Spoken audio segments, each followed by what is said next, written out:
Hello, St. Paul family. Today I'd like to share with you one of my favorite Easter stories.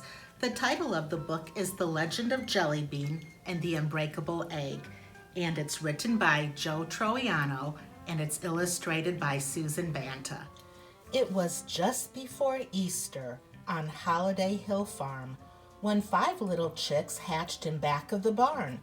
First came Rose, then came Violet. Next Lily came along, then Daffodil and Tulip, and then something went wrong. One little chick number 6, couldn't get out of her egg. The shell was too thick. She tried every trick that a chick knew to do. She tried and she tried, the others tried too.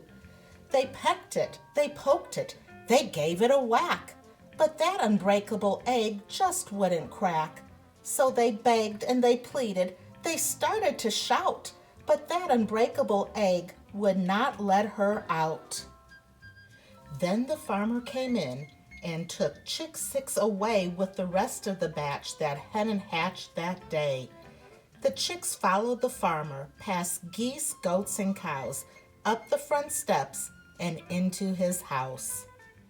There were eggs on the table, there were eggs on the chairs. There were dozens and dozens, but which egg was theirs? Then the 5 little chicks heard a very soft rapping and knew that chick 6 was on the tabletop tapping. The chicks flapped and they flew through the air.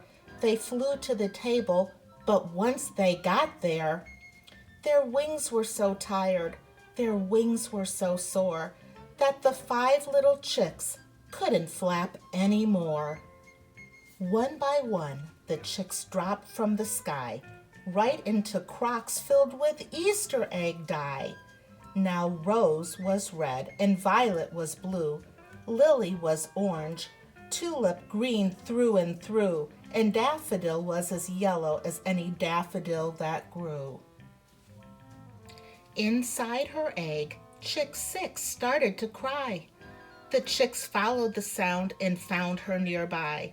They attacked from the front, they attacked from the back, they attacked one by one, they attacked in a pack, but that unbreakable egg still wouldn't crack.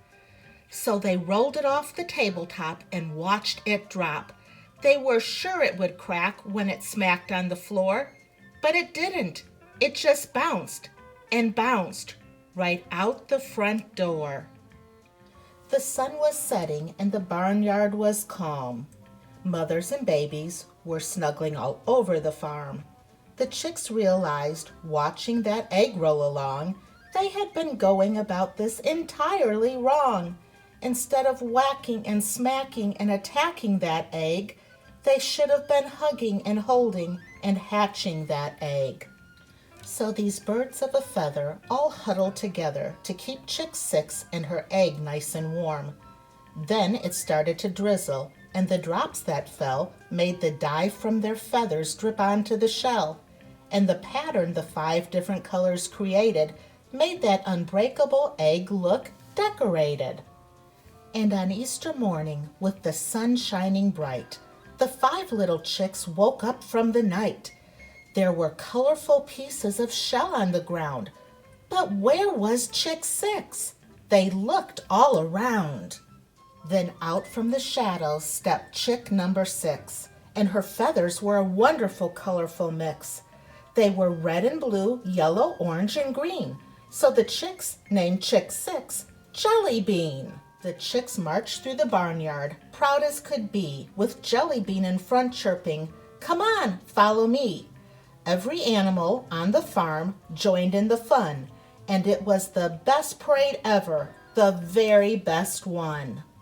You see, that egg wasn't unbreakable, not one little bit. The truth was, that egg didn't like to be hit. So when you have a problem that grows and grows, think of Daffodil, Tulip, Lily, Violet, and Rose. And when you get stuck and don't know what to do, don't hit, don't shout, don't pout, don't beg. Remember, there's more than one way to crack an egg. The end. I hope you enjoyed this story I read today. I wish each and every one of you a very blessed Easter.